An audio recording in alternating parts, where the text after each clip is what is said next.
Welcome to the Islamic legacy. Today, we journey back thousands of years to witness a story of unshakable faith and a miracle that defied the laws of nature. 4,000 years ago, in the heart of Mesopotamia, the city of Ur was the center of the world. It was a place of towering ziggurats and golden temples, but beneath the splendor lay a spiritual darkness. The people worshipped what they could see and touched statues of stone and wood. In the house of Hajar, the kingdom's most famous idol carver, a boy named Ibrahim was growing up. While his father spent his days shaping gods out of rock, Ibrahim watched with a restless heart. He wondered, how can a god that I can break with my own hands be the creator of the universe? One night, Ibrahim walked out into the desert. The sky was a vibrant canopy of stars. He looked up and saw a brilliant planet. This must be my Lord, he thought. But as the hours passed, the planet dipped below the horizon. Ibrahim realized, I love not those that set. Then the moon rose in its full silver glory. This is surely my Lord, he said. But the moon, too, faded as the dawn approached. Finally, the sun burst forth in a blaze of gold. This is my Lord. This is the greatest, Ibrahim cried. Yet, by evening, the sun disappeared into the shadows. In that moment of profound silence, Ibrahim's heart found its anchor. He turned his face away from the creation and toward the Creator. He declared, I have turned my face towards Him who created the heavens and the earth. Ibrahim began to speak to his father, Azar, O my father, why do you worship that which hears not and sees not? But Azar was furious and threatened to stone his son. Ibrahim responded with peace, saying, Peace be upon you. I will ask my Lord to forgive you. The tension in Ur reached a breaking point during the city's great festival. While the citizens went out to celebrate, Ibrahim entered the grand temple. With an axe in his hand, he struck. One by one, the gods of Ur fell to the floor in pieces. He destroyed every single idol except the largest one, hanging the axe on its shoulder. When the people returned, they were horrified. Who has done this to our gods? They cried. Ibrahim pointed to the giant statue. The big one did it. Ask him if he can speak. The crowd fell silent. They knew their idols were silent, but their pride was too great to admit it. King Nimrod, the arrogant ruler, ordered a massive pyre to be built. The fire grew so hot that no one could stand near it. They launched Ibrahim into the roaring heart of the flames, using a catapult. As he fell, the archangel Jibril appeared and asked if he needed help. Ibrahim's response remains a testament of faith.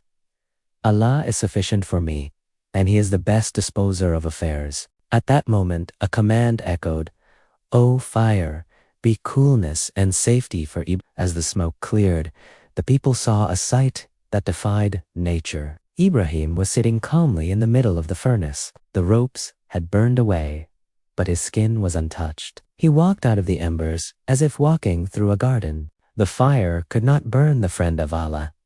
His journey had only just begun. Ibrahim would now leave his home to carry the light of truth across the desert sands, leading to a legacy that would change the world forever. After leaving the city of Ur, Ibrahim traveled across the ancient lands with his wife Sarah and his nephew, Lut.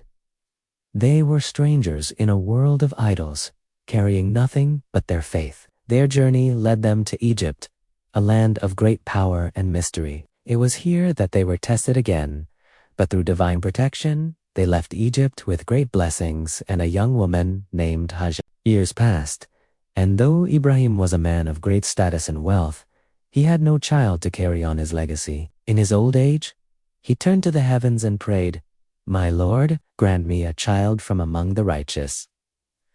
Allah answered his call, and Hajar gave birth to a son, whom they named Ismail.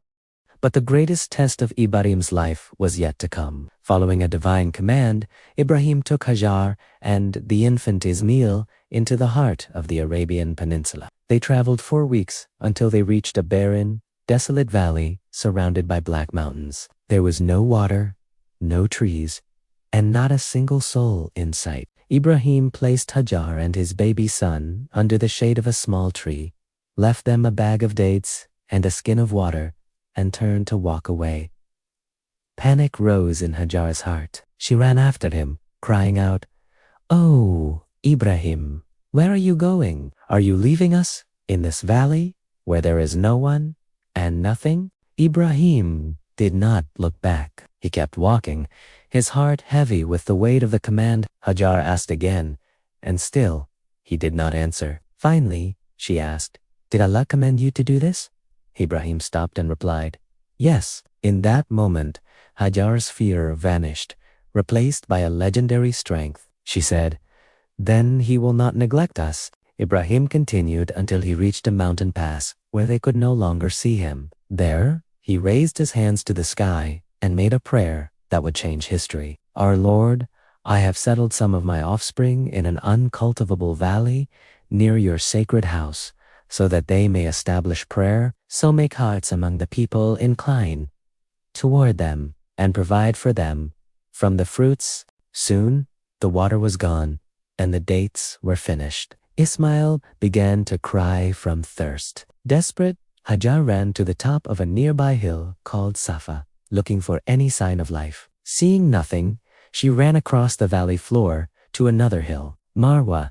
She ran back and forth 7 times, her heart pounding with a mother's love and a believer's hope. Just as she reached the point of exhaustion, she saw an angel near her son. The angel Jibril struck the earth with his wing, and suddenly water gushed from the dry sand. Hajar gasped and began to scoop the water into her hands, crying out, "Zamzam," which means "stop, stop," as she tried to contain the flowing spring. The water of Zamzam was not just a drink. It was life itself. Soon, a traveling tribe called the Juham noticed birds circling the valley. They followed the birds and discovered the miracle. With Hajar's permission, they settled there, and the desolate valley of Bakalata, known as Makkah, was born. Ibrahim returned years later to find his son grown and the desert transformed into a community, but another trial was waiting for him, one that would require the ultimate sacrifice and lead to the building of the most sacred house on earth.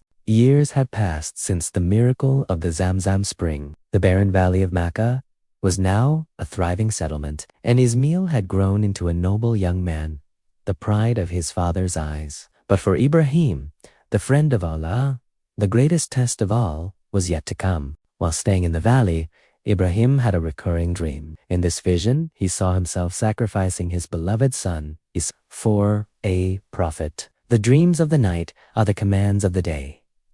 Ibrahim knew this was not a mere thought, it was a divine trial of his absolute submission. With a heavy heart but an unshakable soul, Ibrahim went to his son. He did not hide the truth. He said, "Oh, my son, I have seen in a dream that I must sacrifice you. Tell me, what do you think?" Ismail's response remains one of the most beautiful moments in human history. Without a moment's hesitation, the young man replied, "Oh, my father, do as you are commanded. You will find me, if Allah wills, among the patient." As they walked toward the place of sacrifice in the valley of Mina, the shadows of doubt tried to intervene. 3 times, the devil appeared to Ibrahim, whispering to him to disobey, to save his son, and to turn back. Each time, Ibrahim drove the tempter away by pelting him with stone sarite that millions of pilgrims performed to this day. The moment arrived. Ibrahim laid his son down, his heart filled with a father's love, but his soul surrendered to his Creator. As he prepared to carry out the command, a voice called out from the heavens, "Oh, Ibrahim, you have already fulfilled the vision." In that instant, the trial was over. Allah had not desired the blood of the son, but the submission of the father. A magnificent ram appeared from the heavens to be sacrificed in Ismail's place. This act of devotion became the foundation of Eid, a reminder for all generations that true faith requires the sacrifice of one's own ego and desires. But the work of Ibrahim and Ismail was not yet finished. Under divine guidance, they began to raise the foundations of the first house of worship dedicated to the one true God.